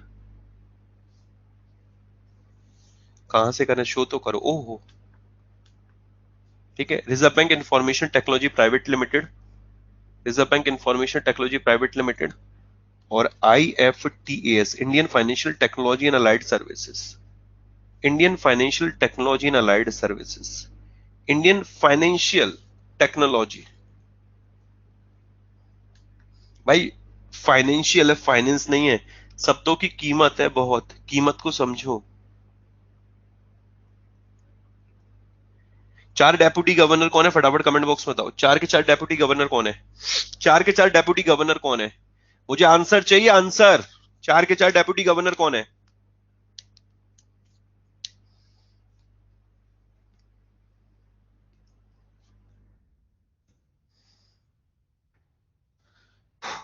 के 4 टी रविशंकर है।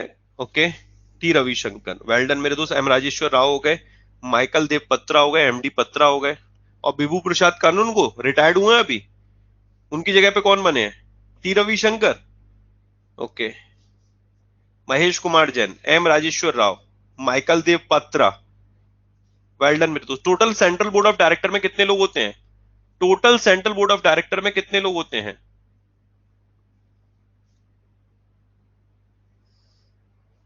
मिनिस्ट्री ऑफ फाइनेंस से कितने आते हैं?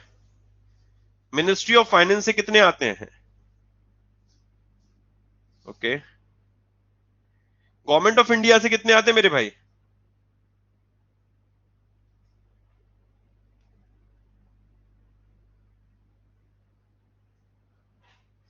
ओके, लोकल बोर्ड से कितने आते हैं? Local board, local board.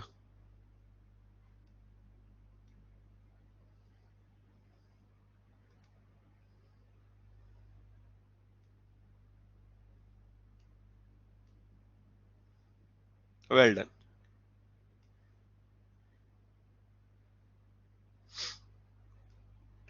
बहुत बढ़िया, क्या बात है। चलिए, सबके क्लियर है यहां तक? जो बीच में जुड़े हैं वो मेरे से ये ना पूछे लोकल बोर्ड क्या है, शुरू से सेशन को देखिएगा। First 3 governor of RBI, first 3 governor of RBI,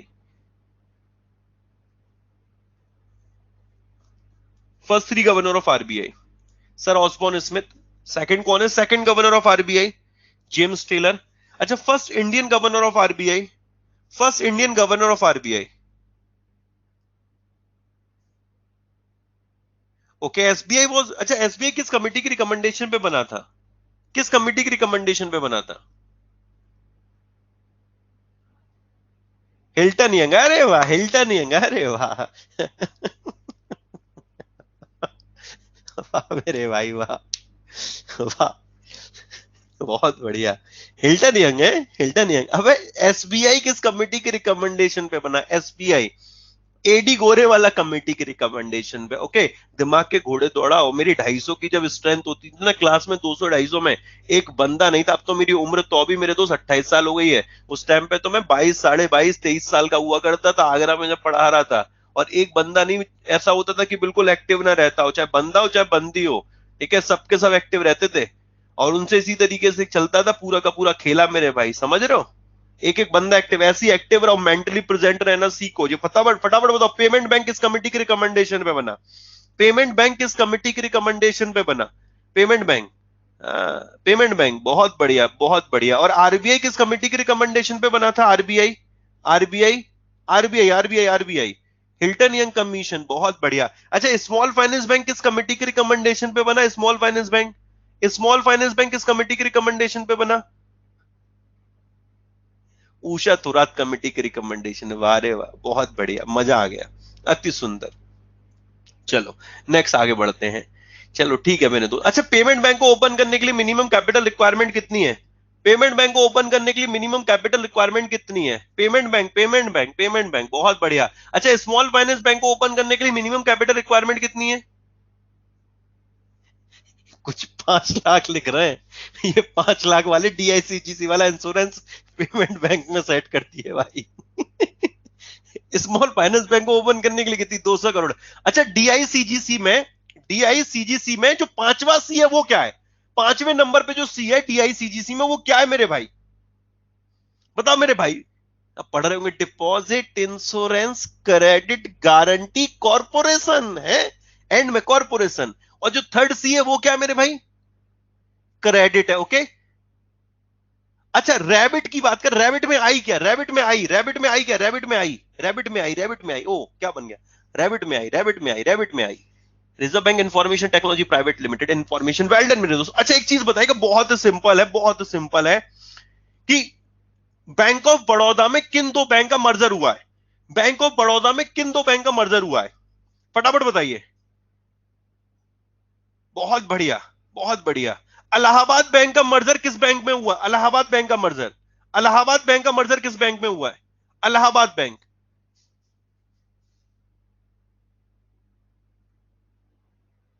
Indian bank, बहुत अच्छा। ओरिएंटल बैंक ऑफ कॉमर्स का मर्जर किस में हुआ, oriental bank of commerce, oriental bank of commerce.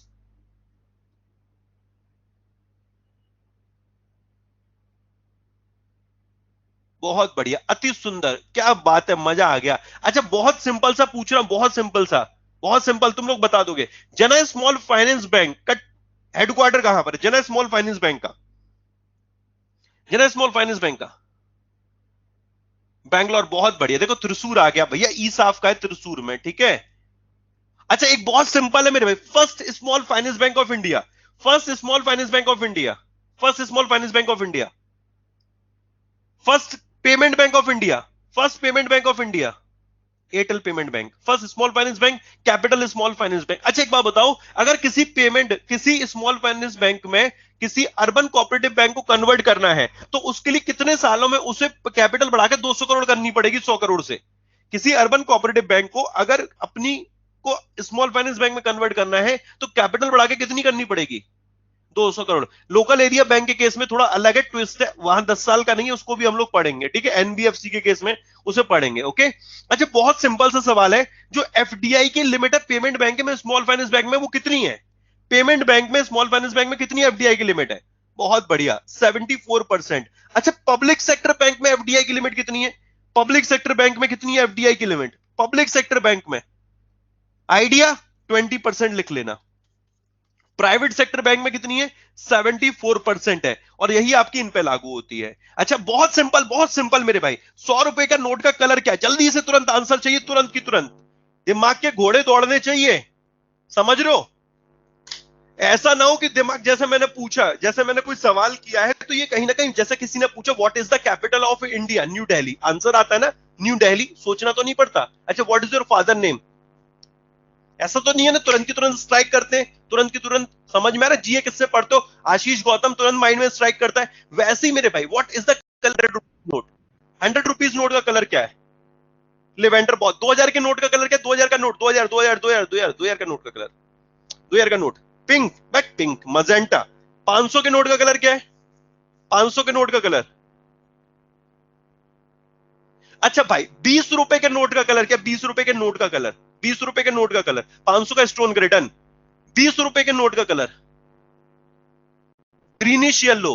200 रुपए के नोट का कलर क्या है, इसी से लिंक करो, 200 रुपए के नोट का कलर,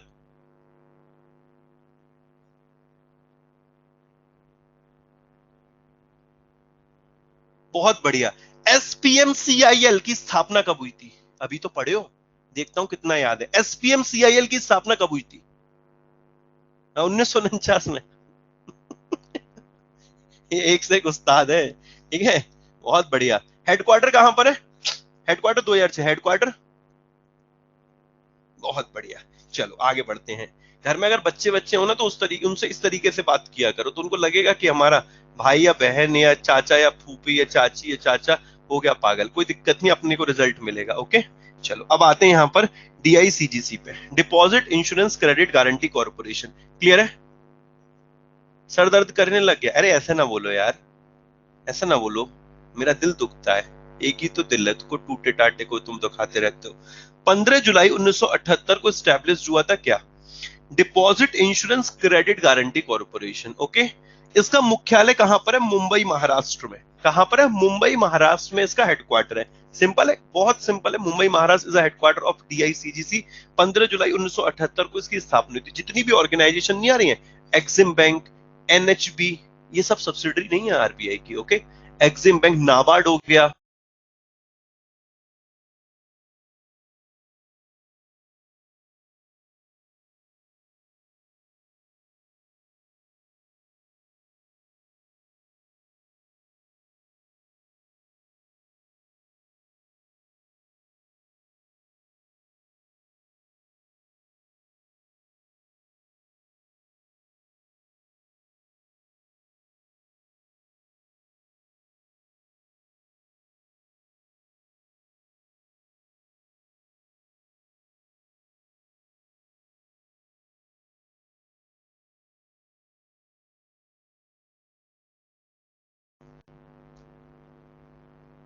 हेलो, आवाज आ रही है?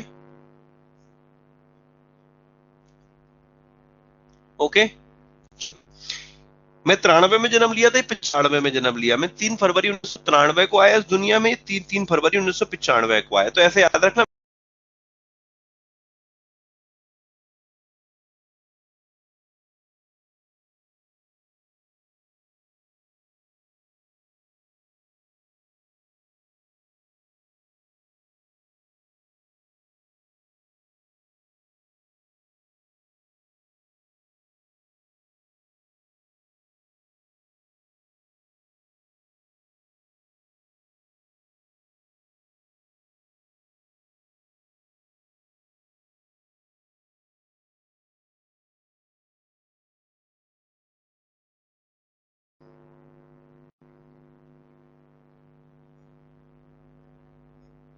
हेलो, आवाज आ रही है?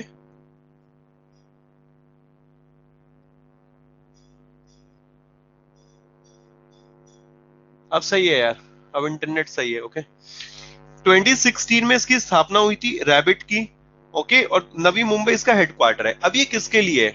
अब देखो यार, अब जैसे जैसे होता नहीं है, जैसे फॉर एग्जांपल आशीष गौतम बात करें, तुम्हें पता है मेरी कंपनी का नाम क्या? बड़ा मालिक हूं मेरे भाई, चिरकुट कंपनी। और मेरा काम क्या? जूते बनाने का। अब जूते बनाने का काम है, मुझे उसके लिए सोल की जरूरत है, मैं दूसरे से खरीदूं? अपने यहाँ सोल बनाना तैयार कर दिया। ओके। पॉलिश की जरूरत है, अपने यहाँ बनवाना शुरू कर दिया मेरे भाई। मतलब बड़ा आदमी मेरे दोस्त। ओके। मेरे दोस्त, मेरा एक और काम है, रेस्टोरेंट भी है।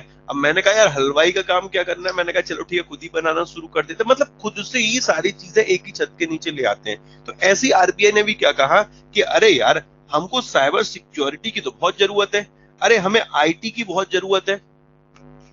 मेरी आवाज क्लियर आ रही है?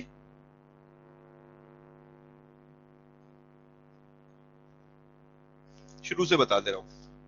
डीआईसीजीसी 15 जुलाई 1978 को बना, मुंबई महाराष्ट्र हेडक्वार्टर। 15 जुलाई 1978। बीआरबीएनएमपीएल 3 Feb 1995 को बना था, बैंगलोर इज हेडक्वार्टर। ओके। और rabbit is established is founded in 2016, headquarter is located in Navi Mumbai. Headquarter Navi Mumbai में है।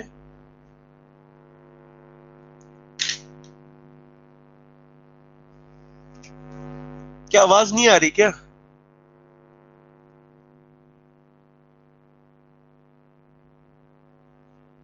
ठीक है सब ओके।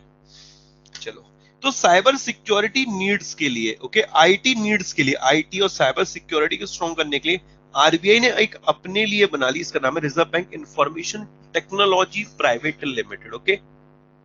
ठीक है। नेक्स्ट, आईएफटीएस। आईएफटीएस आरबीआई के लिए भी, आईटी नीड्स के लिए और फाइनेंशियल इंस्टीट्यूशंस के लिए भी है। तो Indian financial technology and allied services wholly owned subsidiary. इसका मतलब क्या है? इसमें 100% कैपिटल किसकी है? आरबीआई की है। आपके लिए छोटा सा होमवर्क है, डीआईसीजीसी में आरबीआई की कितनी कैपिटल? 100% है कि नहीं? B R B N MPL में आर 100% है कि नहीं? रैबिट में आरबीआई की 100% है कि नहीं? ये आपको ढूंढना है। ओके। और ये जो आईएफटीएएस है, इसमें 100% capital reserve bank of India की है। ये एक होली ओन्ड सब्सिडरी है आरबीआई की, जिसको बनाया गया है किस चीज के लिए? आईटी रिलेटेड सर्विसेज को, आरबीआई को, ऑल बैंक्स को और फाइनेंशियल इंस्टीट्यूशन को प्रोवाइड करने के लिए। जो आईएफटीएएस है, ये सभी के लिए, आरबीआई के लिए भी, फाइनेंशियल इंस्टीट्यूशन के लिए भी, बैंक्स की आईटी नीड्स के लिए। लेकिन अगर हम लोग बात करते हैं सिर्फ रैबिट की, तो rabbit is just for, it is only for RBI, cyber security needs के लिए। ओके। आईएफटीएस का उसकी ऑफिशियल वेबसाइट पे एस्टेब्लिशमेंट ईयर गिवन नहीं है। मैं इसका देखता हूं, फिर इसका भी मैं हेडक्वार्टर और ये दोनों चीजें बताऊंगा। समझ में आया?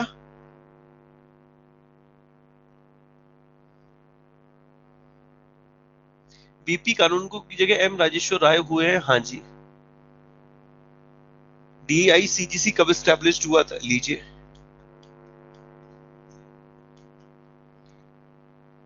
15 जुलाई 1978 को।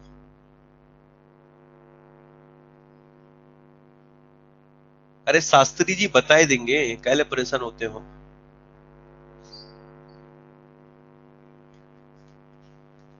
आईएफटीएस के जो हेड है ना, ये सही बोले हैं, लास्ट ईयर ही बने हैं। टी रविशंकर, जो अपने डेप्यूटी गवर्नर नहीं है टी रविशंकर, अभी जो बने, इससे पहले ये हेड बन चुके हैं IFTAS।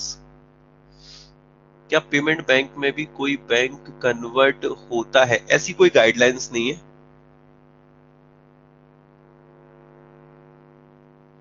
बड़ा छोटा क्यों बनना चाहेगा?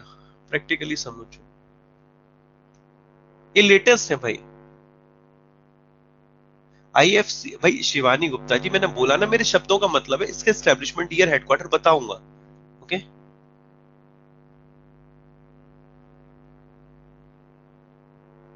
इतना क्लियर है सभी के?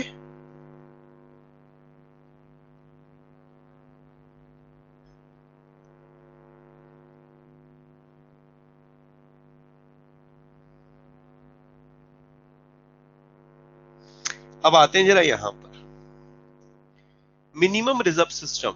क्या है मिनिमम रिजर्व सिस्टम?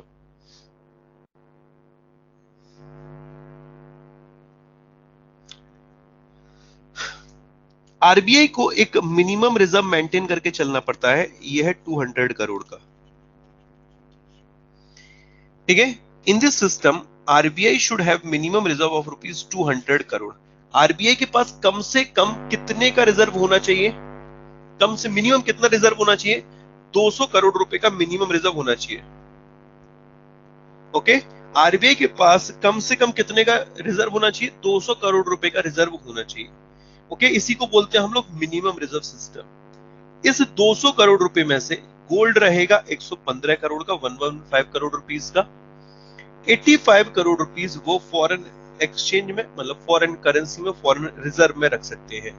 आरबीआई इसी मिनिमम रिजर्व सिस्टम के बेसिस पे करेंसी को इशू, इसे 1970 ईयर को भी काट देना, कब अडॉप्ट हुआ तो सली लाइन को छोड़ दीजिए। ओके, जो ये आरबीआई करेंसी इशू करती है, मैक्सिमम आरबीआई कितनी करेंसी इशू कर सकती है? इसकी कोई लिमिट नहीं है, इसकी कोई लिमिट नहीं है। एक क्वेश्चन बहुत पूछते हैं, मैक्सिमम आरबीआई कितनी करेंसी जारी कर सकती है, तो इसकी कोई लिमिट नहीं है। It depend on market demand and supply. Market में जो डिमांड होगी, नोट ज्यादा फट चुके हैं, ज्यादा म्यूटिलेटेड नोट है, ज्यादा बिल्कुल बेकार नोट हो गए हैं, उनकी जगह चाहिए नोट, तो फिर वही मार्केट में जरूरत पड़ेगी। तो ये मार्केट में डिमांड के अकॉर्डिंग ही सप्लाई होगी, तो इसकी मैक्सिमम लिमिट नहीं है। ओके, लेकिन कम से कम अपने पास कितने का उन्हें रिजर्व रखना पड़ेगा? 200 करोड़ का। उससे ऊपर मेरे भाई वो करेंसी इशू करेंगे, समझ रहे हो? लेकिन वो भी डिपेंड करेगा मार्केट की डिमांड के अकॉर्डिंग। लेकिन आरबीआई के पास कम से कम कितने का मिनिमम रिजर्व होना चाहिए? कितने का मिनिमम रिजर्व होना चाहिए? अपने पास मिनिमम रिजर्व कितने का होना चाहिए? 200 करोड़। अगर डिपॉजिट 5 लाख से कम है तो आरबीआई वो बैंक इंश्योरेंस कितने का देगा? वाह भाई वाह, ओए होए, दिल जीत लिया, क्या बात है।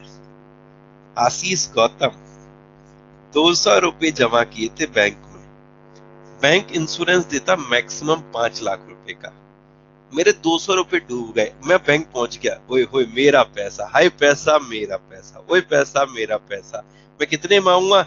ए भैया बैंक वाले बाबू 5 लाख दे, ए भाई 5 लाख देना, ए भाई, ए भाई मेरे 5 लाख देना, ए भाई मेरे 5 लाख देना, ए भाई मेरे 5 लाख देना, मांगूंगा। तो भाई साहब, जो अमाउंट आपका डिपॉजिट होगा, ठीक है, वो मैक्सिमम 5 लाख तक हो सकता है।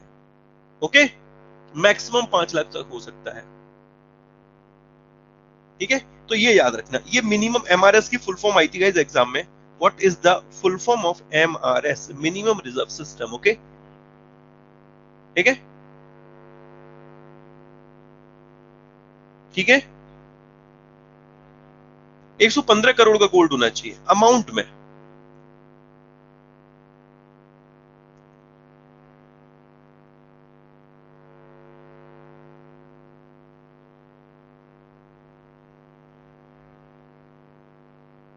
सर जब गवर्नमेंट प्रिंटिंग प्रेस, अच्छा बेटा बाकी की प्रिंटिंग प्रेस में और भी तो काम होते हैं, ये तुम लोग देखते हो स्टैम्प वगैरह जो बनती हैं, ठीक है, ये सब कहां पर बनती हैं? ये गवर्नमेंट प्रिंटिंग प्रेस का ही लेके बैठी है, बहुत सारे काम और भी होते हैं। ओके, चलो, यहां तक क्लियर हुआ ये तुम्हारे? यहां तक क्लियर हुआ?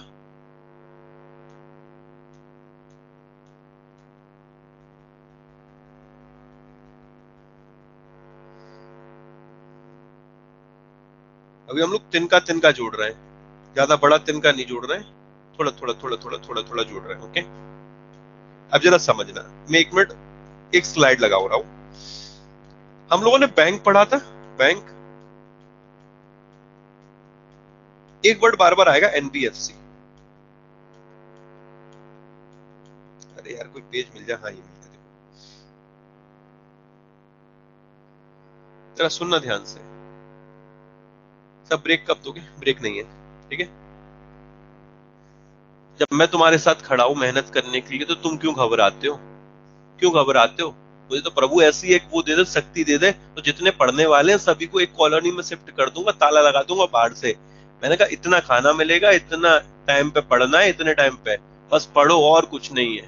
समझ रहे हो? बस पढ़ाई पढ़ाई पढ़ाई, दिन रात मेहनत मेहनत। सभी के यहाँ पे जैमर लगवा दूंगा, उतने टाइम पे इंटरनेट चलेगा जितने टाइम पे मेरी क्लास चलेंगी और क्लास चलेंगी, बाकी टाइम सब बंद। ओके, अब सुनो ध्यान से, जरा ध्यान से सुनो, लिटरली बता रहा हूं, प्रभु सुन लो मेरी बात, सुनोगे? हाँ ठीक है। एक होता है बैंक और एक होता है मेरे भाई एनबीएफसी। एक होता है बैंक और एक होता है एनबीएफसी, ठीक है। अब सुनो जरा,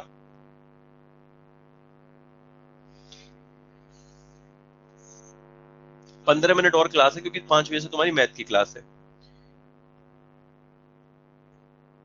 देखो, अच्छा तुम लोग ऐसा वो वाला फील कभी तुम लोग वाले टाइम एंजॉय करे हो कि ऐसे करके तुम लोग बैठे हो आराम से, और दोस्त वोस्त हो, चाय वाय पी रहे हो, छोरे छोरे सभी एक चौराहे वोराहे पे कहीं दुकान पे, ये वाला टाइम एंजॉय किए हो?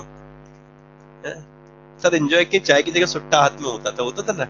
आई क्या बात है मेरे भाई, छल्ले ही छल्ले उड़ रहा है। मैं उस वक्त की बात नहीं कर रहा, मैं नॉर्मल चाय की बात कर रहा हूँ। ओके, चाय के टाइम पे होता होगा ना, होता होगा, हाँ गंदी बात, हाँ ठीक है आ जाओ भाई, मैं तो चाय वाला इंसान हूँ, मैं तो ये चीजें नहीं करता, ठीक है। 20,000 रुपए में क्या अफोर्ड कर पाऊंगा, तो मैं मेरे भाई चाय पीता हूँ। आज इंटरनेशनल टी डे भी है, 21 में, तो हम लोग चाय पीते हैं, ऐसी दोस्त वोस्त बात करते रहते हैं। और जो यहाँ पर मित्री होंगी, जितनी भी जैसे मित्र है ऐसी मित्री होंगे, तो वो लोग भी बात बात करते हैं, गोलगप्पे, वो गोलगप्पे के टाइम पे होते हैं, गोलगप्पे खाते टाइम पे वो गोलगप्पे पे मिलेंगी, ठीक है।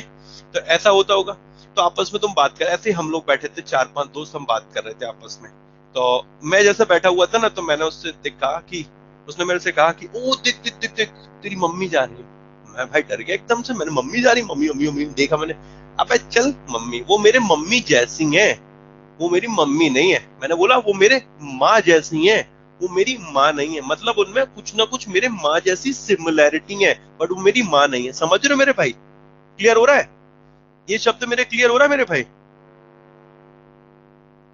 क्लियर हो रहा है मेरे भाई?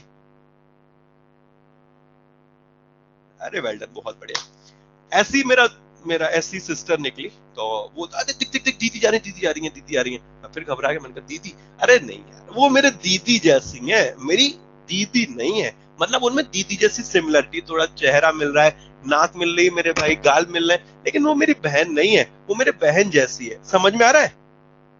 क्लियर है मेरे भाई? अभी देखना मजा आने वाला है, ठीक है। देख फिर तीसरी दफा हुआ मेरे भाई, माहौल बिगाड़ दिया उसने सारा। देख देख देख, तेरा भाई जैसा है, तेरा भाई जा रहा है। अरे मैंने देखा मुड़ के, मैंने कहा हो सकता है छोटू जा रहा हो। छोटू देखा मेरे भाई, देखा, अरे नहीं यार, वो छोटू जैसा है, बट उसमें वो छोटू नहीं है। छोटू जैसा कद काठी है, थोड़ा लंबा है मेरे भाई, स्मार्टर डैशिंग, लेकिन मैंने कहा भाई नहीं, अपना भाई तो यार हीरो है, समझ रहे हो? फिर उसने बोला देख तेरी भाभी जैसी, तो मैंने यूं नजर घुमाई सब जगह। मैंने कहा भाई क्या, मतलब ऐसा होता नहीं होता मेरे भाई, ये तुम्हारे साथ भी ऐसा हुआ होगा, मेरे साथ भी ऐसा ही हुआ। मैंने कहा हाँ हाँ, देख देख देख देख। मैंने कहा नहीं मेरे भाई, तौबा तौबा तौबा तौबा, नहीं मेरे भाई, ऐसा नहीं है।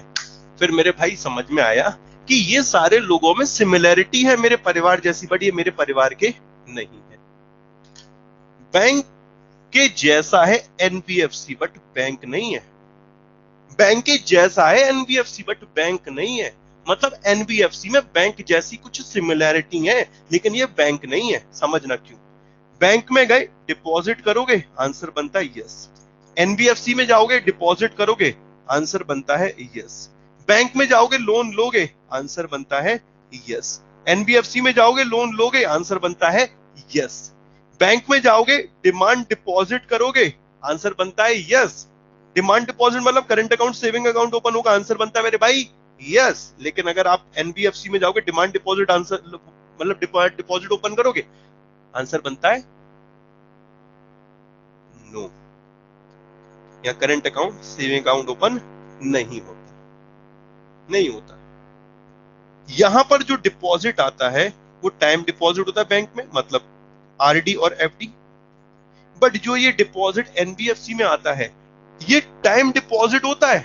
आंसर बनता है यस, टाइम डिपॉजिट ओपन हो जाएगा, लेकिन यहां पर minimum period of 12 month, maximum period of 60 month. Minimum period of 12 month, maximum period of 60 month. समझ में आया? समझ में आया मेरे भाई? टर्म डिपॉजिट टाइम डिपॉजिट मतलब एक ही, minimum period of 12 month, maximum period of 60 month. Minimum 12 महीने के लिए, मैक्सिमम 60 महीने के लिए। मिनिमम 12 महीने के लिए, मैक्सिमम 60 महीने के लिए। Minimum period of 12 month, maximum period of 60 month, मतलब मिनिमम 1 ईयर के लिए, मैक्सिमम 5 ईयर के लिए। मिनिमम 1 ईयर के लिए पैसा डिपॉजिट होता है, मैक्सिमम 5 ईयर के लिए। ओके, आप बैंक में जाते हैं, यहां पर पैसा डिपॉजिट करते हैं, इस पर आपको मिलता है इंश्योरेंस। वो इंश्योरेंस कौन देता है? DICGC। इंश्योरेंस कौन देता है? DICGC। एनबीएफसी में जाओ, डिपॉजिट करो, DICGC वाली इंश्योरेंस की फैसिलिटी नहीं मिलती। ये मेरी माँ जैसा है, भाई जैसा है, समझ रहे हो मेरे भाई, बहन जैसा है, लेकिन है नहीं है। ये बैंक जैसा है बट बैंक नहीं है। समझ में आया? ये डिमांड डिपॉजिट एक्सेप्ट नहीं करता। टाइम था वो भी कैसा, 12 महीने का और 60 महीने का। इसमें पैसा जमा करोगे, बहुत बढ़िया, रिटर्न तगड़ा है, इसमें रिटर्न बढ़िया है। आप बैंक में जाओ, एफडी कराओ, कितना मिलेगा? 5.5%। कुछ नहीं है मेरे भाई, कुछ नहीं है। यहाँ पर कराओ 10% इंटरेस्ट है, 10%। लेकिन वही वाली बात है, higher risk higher profit, low risk low profit. कल को पैसा डूब गया तो 5 लाख भी नहीं मिलेगा मेरे भाई, क्योंकि इंश्योरेंस ही नहीं है यहाँ पर। गया तो गया मेरे भाई, ठाकुर तो गया तो मेरे भाई, जहां पे पैसा गया हो। समझ में आ गया? तो लेकिन ये रिटर्न अच्छा देता है मेरे दोस्त, तो अगर रिस्क लेनी है तो आराम से लीजिए। समझ में आए? Payment bank is NBFC? ना ना ना, समझाऊंगा, ये भी समझाऊंगा। ओके, समझाऊंगा। एनबीएफसी में सिर्फ टर्म डिपॉजिट होता है, प्लीज बताओ। हाँ जी आकाश भाई। और there are 2 types of NBFC. NBFC के भी 2 प्रकार हैं, deposit taking and non deposit taking. कुछ एनबीएफसी अभी पढ़ाऊंगा जो कि आपकी नॉन डिपॉजिट टेकिंग है, जिनमें डिपॉजिट ही नहीं आता, जो सिर्फ लोन प्रोवाइड कर रही है। एनबीएफसी का टाइप क्या है? मुथुट ग्रुप, आप लोगों ने देखा, मुथुट फाइनेंस, ये आप लोगों ने गोल्ड लोन दे रहा है, ये क्या एनबीएफसी है? ओके, अभी बतेरी कंपनी पढ़ाऊंगा, उसकी नाबार्ड की सब्सिडरी, नाबार्ड की सब्सिडरी एनबीएफसी है सारी की सारी, उनमें से भी वो पढ़ाऊंगा मेरे भाई।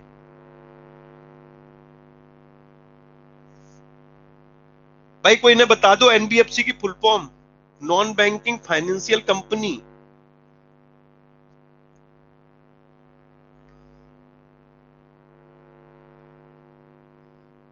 डीआईसीजीसी वाला क्लियर कर दो। अरे बेटा, तुम गए यूं यूं यूं यूं करके एनबीएफसी पहुंच गए, ए भाई मेरा अकाउंट खोल दे, उसने कहा बिल्कुल खोल देंगे। तुमने जग से मेरे भाई 1 साल का डिपॉजिट कर दिया उसमें, और वो भाई साहब भाग गए। उसने बोला पैसा 1 महीने में डबल, वही अक्षय कुमार वाला, ओहो पैसा डबल, तुमने पैसा दे दिया लालच में, और वो भाग गए मेरे दोस्त। अब तुम पीछे भाग रहे हो, वो पीछे भाग रहे हो, तुम पीछे भाग रहे हो, वो आगे भाग रहे। अब तुम मेरे दोस्त भागते भागते थक गए, तुम पहुंच गए आरबीआई के पास। अरे भैया हमने तो अपना पैसा जमा किया था, हमने तो इंश्योरेंस चाहिए इस पे। उन्होंने कहा बस इंश्योरेंस चाहिए तेरे को, कैसे ऐसे कैसे इंश्योरेंस दे देंगे? बैंक में जाता, डिपॉजिट कराता, उस पर तुझे इंश्योरेंस मिलता। एनबीएफसी में गया, उस पर इंश्योरेंस नहीं है। बैंक में जाइए, इंश्योरेंस मिलेगा, मतलब कि बैंक में जाने पर, डिपॉजिट कराने पर वो इंश्योर्ड है। डीआईसीजीसी वाला deposit insurance credit guarantee corporation जो है, वो इंश्योरेंस की फैसिलिटी देती है जो भी बैंक में डिपॉजिट करता है। बट एनबीएफसी में जो डिपॉजिट करता है, उन डिपॉजिटर्स को डीआईसीजीसी वाली फैसिलिटी नहीं मिलती है। ओके, सर्कुलर कराऊंगा राजन भाई, कराऊंगा।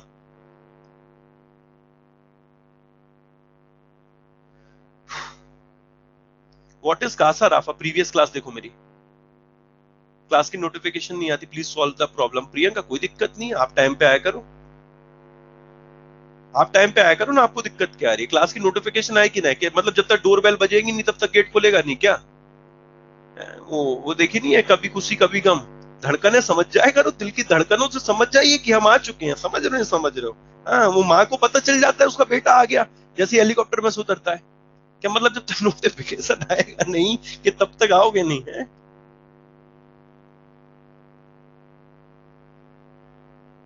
चलो और भी चीजें, deposit taking, non deposit taking, उसको भी पढ़ेंगे। आरडी का मतलब होता है रिकरिंग डिपॉजिट, ये इसका मतलब प्रीवियस क्लास नहीं देखे हो, नेक्स्ट क्लास मंडे को होगी। हो गया आज का, okay. NBFC companies act 1956, companies act 2013, इनके अकॉर्डिंग मेरे दोस्त इनको रजिस्टर्ड कराना पड़ता है, they are the company, okay. ये न कंपनी के तौर पर ये कंपनी है, आरबीआई रेगुलेट करता। हाँ भैया बिल्कुल, समझ में आया। एक बार रिवीजन करा दो आज वाला बेटा, मैं नेक्स्ट क्लास में करा दूंगा, 5 बजे आप लोगों की क्लास है।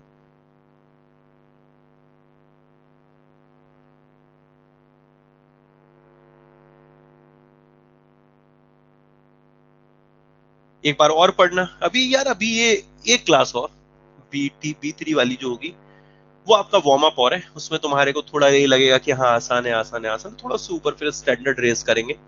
बी3 में तुम्हारा cash credit overdraft bill discounted, ये तुम्हारे एल, ये जो एल वाला जो था अपना ये लोकल एरिया बैंक, ठीक है, एल वाला लैंड डेवलपमेंट बैंक, इनको हम लोग पढ़ लेंगे एक बार और। अर्बन कोऑपरेटिव बैंक का और कॉमर्शियल बैंक का डिफरेंस देख लेंगे, ओके। और भी जो तुम्हारे डाउट है उनको देख लेंगे। इसके अलावा payment bank, small finance bank का एक सर्कुलर है, उसको मंडे को हम लोग देख लेंगे, ओके। इसमें इसमें भी हम लोग जो चीजें आप IFTAS, उसका एस्टेब्लिशमेंट ईयर हेडक्वार्टर हो जाएगा, ओके। कितने बच्चे ऑनलाइन है यार, एडमिशन नहीं हुए, मात्र 20 एडमिशन हुए हैं बस। बस 20 एडमिशन में कमेंट यूं भागते रहते, दिखते नहीं, दिख नहीं पाते बस, ठीक है। चलो ठीक है मेरे भाई, बस तुम लोग अपना ख्याल रखो, यहाँ से कूल रहो जितना रह सकते हो, जहां से इसे चलाओ सिर्फ पढ़ने के लिए और नहीं, इसे यहाँ से कूल रहो। हल्की चीज देखना, आंधी आती तूफान आती है, पॉलिथीन देखो, रुई देखो, हल्की चीज मेरे दोस्त उड़ रही होती ना, हल्का रहो जितना ना, जितना ऊपर जाओगे ना मेरे दोस्त, तभी है जब कभी हल्के रहोगे, यहाँ से हल्के रहो, कूल रहो, कूल, चीजों को एंजॉय करो, प्रेशर मत बनाओ। मेरे सामने तुम कितना भी बड़ा पहाड़ रख दो, मैं कहीं ना कहीं मेहनत करूंगा मेरे भाई, उसको छोटा बनाने की कोशिश करूंगा अपनी मेहनत से, अपने दिमाग से, बजाय उसके घबराने के। घबराओ नहीं, ये फाइनेंशियल अवेयरनेस तुम्हारे रगों में दौड़ेगा। तुम्हें एक एक चीज क्लियर कर दूंगा। ये तो अभी तुम्हें स्टार्टिंग में बहुत सारे बच्चे होंगे जिन्होंने पहले पढ़ रखा होगा कहीं से और से कैसे, कहेंगे यार अभी तो यार मजा नहीं आ रहा, अभी तो ये इस लेवल का कंटेंट नहीं दे रहा है। जब बैच खत्म होगा ना, या बैच के अभी 3-4 और क्लासेस होंगी, तो मैं पता चलेगा धीरे धीरे धीरे धीरे किस स्टैंडर्ड लेवल पे हम लोग खेलेंगे, ओके। ठीक है, बस खुश रहो जहां रहो, जैसे रहो, और बाबू ने थाना थाया क्यों थाया पूछते रहा करो, समझ रहे हो, नहीं तो सीधे व्यवस्थित की जगह मेरे दोस्त अव्यवस्थित हो जाएगी, ओके। अपना ख्याल रखना, राधे राधे दोस्त।